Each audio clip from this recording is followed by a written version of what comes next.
Today, we're launching a financial investigation. We need to peel back the sticker price, look past the monthly payment, and uncover what you are really spending on your car. And frankly, the numbers are shocking.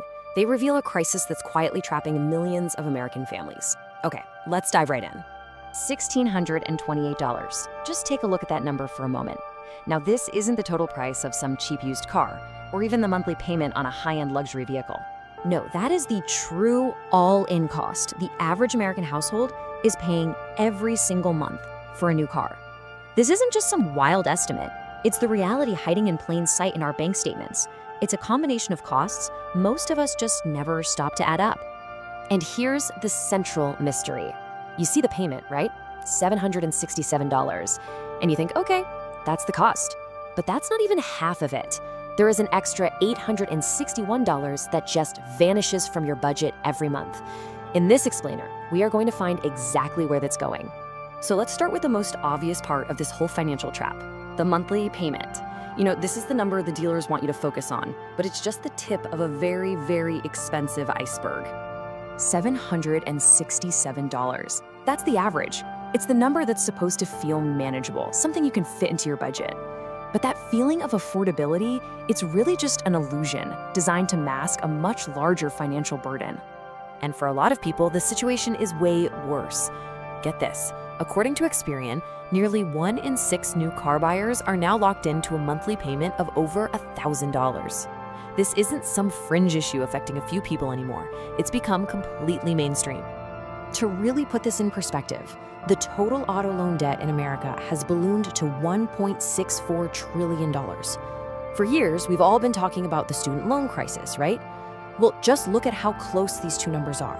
Auto debt is now breathing down the neck of student debt. We are financing our vehicles with the same intensity as our higher education. Okay, so now let's move to our first hidden cost. And this one has absolutely ambushed household budgets all across the country. The explosive and just relentless rise in car insurance premiums.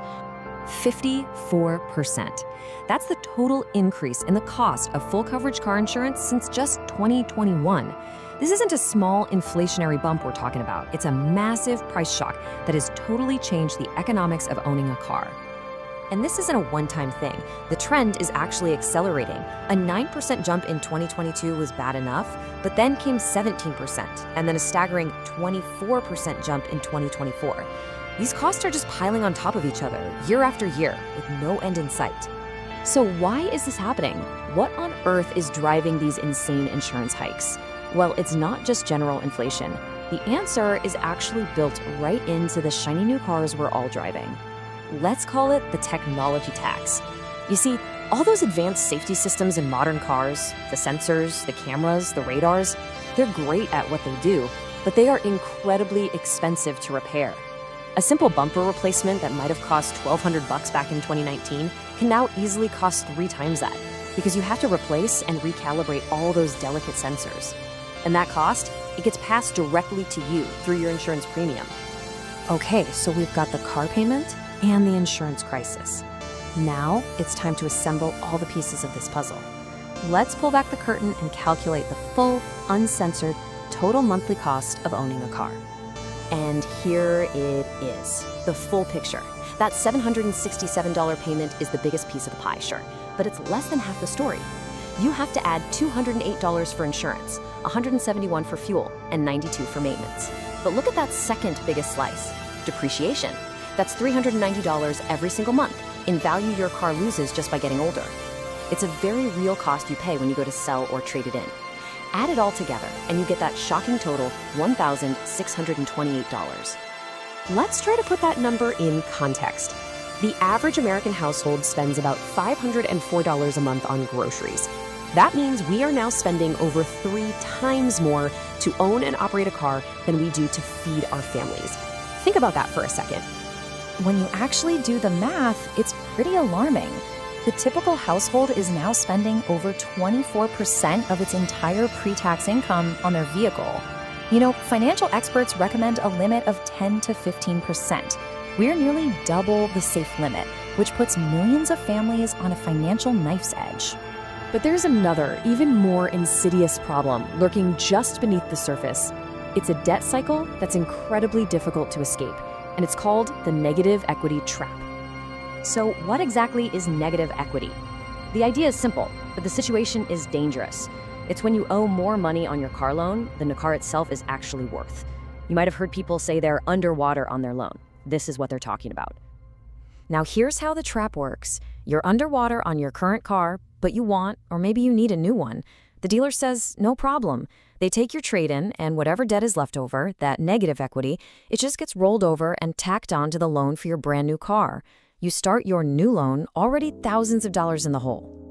And how much debt are we talking about here? The average amount of negative equity rolled into a new loan today is $6,458. It's a vicious cycle that just gets worse with every trade-in, digging you deeper and deeper into debt. After hearing all this, the situation can feel pretty bleak, but it doesn't have to be. Knowledge is power, and there are concrete steps you can take to protect yourself and break this cycle. This is your financial escape plan. Here's a simple but powerful pre-purchase checklist. First, calculate everything. The total cost should be less than 15% of your gross income. Next, get insurance quotes before you go to the dealership. Get your own loan pre-approval from a bank or credit union so you aren't stuck with dealer financing. And most critically, aim for a 20% down payment and a loan term of 48 months or less. That is your single best defense against the negative equity trap. The specific car you choose makes a huge difference. While rates vary, you should really think about models known for reliability and lower repair costs. A less flashy car, like the examples shown here, could save you thousands over the life of the loan. The key is to research the total ownership cost, not just the sticker price. And this really brings us to our final question. The automobile has always been a symbol of American freedom and opportunity. But as the true costs spiral out of control, we really have to ask, for the modern American family, has that key to freedom become the key to a financial prison?